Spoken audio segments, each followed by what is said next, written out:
तीसरा अध्याय सेनापतियों समेत महिषासुर का वध। ध्यान। जगदम्बा के श्री अंगों की चमक उदय काल के हजारों सूर्य के समान है। वे लाल रंग की रेशमी पहने हुए हैं। उनके गले में मुंडमाला शोभायमान है। दोनों स्तनों पर लाल चंदन का लेप लगा हुआ है। वे अपने कर कमलों में जपमालिका, विद्या, अभय और वर नामक मुद्राएं धारण किए हुए हैं। 3 नेत्रों के सुशोभित मुख कमल की भारी शोभा हो रही है। उनके मस्तक पर चंद्रमा के साथ ही रत्न जटित मुकुट बंधा है और वे कमल के आसन पर बैठी हुई हैं। ऐसी देवी को मैं भक्तिपूर्वक प्रणाम करता हूँ। ऋषि बोले, असुरों की सेना को इस प्रकार तहस नहस होते देख महादैत्य सेनापति चिक्षुर क्रोध में भरकर अंबिका देवी के ऊपर इस प्रकार बाणों की बौछार करने लगा जैसे बादल मेरुगिरी शिखर पर पानी की धारा बरसा रहा हो। तब देवी ने अपने बाणों से उनके बाण समूह को अनायास ही काट कर उसके घोड़ों और सारथी को भी मार डाला। साथ ही उसके धनुष तथा अत्यंत ऊंची ध्वजा को भी तत्काल काट गिराया। धनुष कट जाने पर अंगों को अपने बाणों से बींध डाला। धनुष, रथ, घोड़े और सारथी के नष्ट हो जाने पर वह असुर ढाल और तलवार लेकर देवी की ओर दौड़ा। उसने तेज धार वाली तलवार से सिंह के मस्तक पर चोट करके देवी की भी बाई भुजा में बड़े वेग से प्रहार किया। राजन, देवी की बाहों पर पहुंचते ही तलवार खंड खंड होकर गिर पड़ी। फिर तो क्रोध से लाल आंखें किए उस राक्षस ने शूल हाथों में लिया और भगवती भद्रकाली के ऊपर चलाया।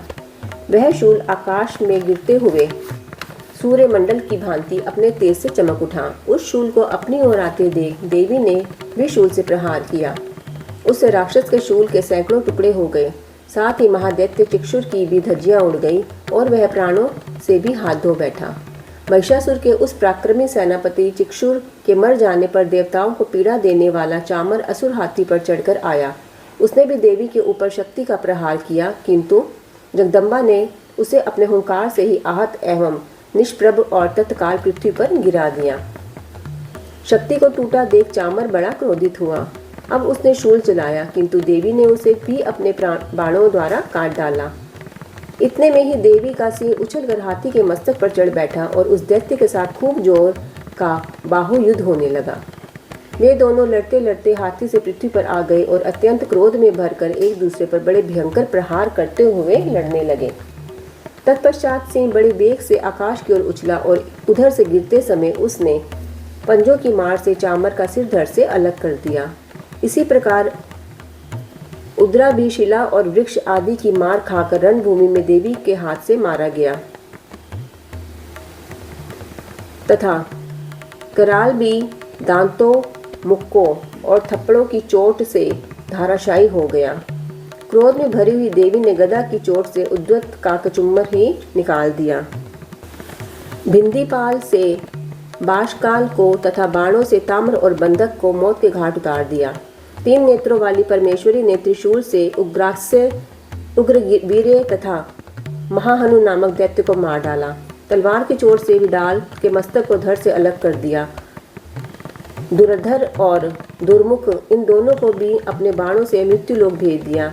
इस प्रकार अपनी सेना का सर्वनाश होता देख महिषासुर ने भैंसे का रूप धारण करके देवी के गणों को त्रास देना आरंभ किया। किन्हीं किन्हीं को पूंछ से चोट पहुंचाकर, कुछ को सींगों से विदीर्ण करके, कुछ को वेग से, किन्हीं को विष्णुनाद से, कुछ को चक्कर देकर, कितनों को निश्वास की वायु के झोंकों से धाराशायी कर दिया। इस प्रकार गणों की सेना को गिराकर वह असुर महादेवी के सिंह को मारने के लिए झपटा। इससे जगदम्बा को बड़ा क्रोध हुआ। उधर महापराक्रमी महिषासुर भी क्रोध में भरकर धरती को खुरों से खोदने लगा तथा अपने सिंगों से ऊंचे ऊंचे पर्वतों को उठाकर फेंकने और गरजने लगा। उसके वेग से चक्कर देने के कारण पृथ्वी शुद्ध होकर फटने लगी। उसकी पूंछ से टकराकर समुद्र सब ओर से धरती को डुबोने लगा। हिलते हुए सिंगों के प्रहार से विदीर्ण होकर बादल के टुकड़े टुकड़े हो गए। उसके प्रवास की प्रचंड वायु के वेग से उसे सैकड़ों पर्वत आकाश से गिरने लगे। इस प्रकार क्रोध में भरे हुए उस महादैत्य को अपनी ओर आते देख चंडिका ने उसका वध करने के लिए महान क्रोध किया। उन्होंने पाश फेंककर उस महान दैत्य को बांध लिया।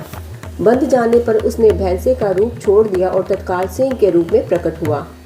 उस अवस्था में जगदम्बा जो ही उसका मस्तक काटने को उद्यत हुई, त्यों ही वह तलवार हाथ में लिए पुरुष के रूप में दिखाई देने लगा।